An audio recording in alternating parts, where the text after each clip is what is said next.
The past year hit all of us hard. The world surpassing 1 million deaths from the coronavirus. 1 million new infections in the last week alone, pushing total cases to 11 million. When we're faced with an unprecedented crisis, our faith communities have a choice. We can turn inward, or we can keep finding ways to make connections. Across the country, faith and community organizations made the choice to extend their hands and open their hearts. In Michigan, Access, an Arab American community nonprofit, supported refugee and low-income families, brought COVID tests to prisons, and offered critical mental health care. There was a shock when COVID hit. That influx of need, it was overwhelming. We scaled up our response, innovating the programs to be of service, of true service. In Chicago, the Inner City Muslim Action Network applied their holistic approach to the COVID crisis, serving over 6,000 patients and distributing over 11,000 bags of food and supplies. We were uniquely positioned for moments like COVID-19. It really allowed us to double down and meet the needs of thousands and thousands of residents. The Sikh Society of Central Florida took their tradition of feeding anyone in need outside the walls of the Gurdwara. They've distributed over 41,000 meals in their community. The concept of langar is to feed anyone who cannot afford it. Everyone is loved here.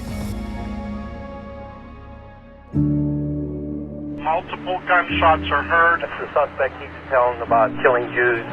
In Pittsburgh, where communities came together in the wake of the Tree of Life shooting, Pastor Chris Griffin and his church worked with Jews and Muslims to feed those hit hardest by the COVID crisis. It was such a devastating act, such a day of hate, but we decided to take that and build hope and love and use our faith communities for incredible good.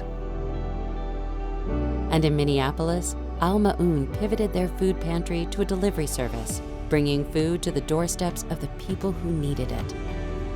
When I think about COVID, the work that we've done, the murder of George Floyd, the upheaval that had happened in our community, in our city, we saw the elements of our community address issues that no one of us could have done on our own.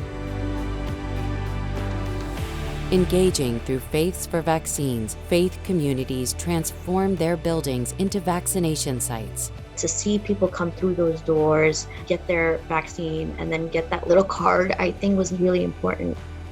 The Black Muslim COVID Coalition worked to address racial disparities that COVID brought to the surface.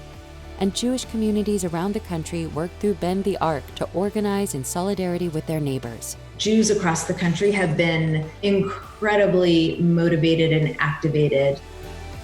Our safety depends on our solidarity. This past year hit us all hard, but where there's darkness, our faith communities bring light. Faith communities have always stepped up in times of crisis. Now, more than ever, thank you for giving us faith and building a better tomorrow.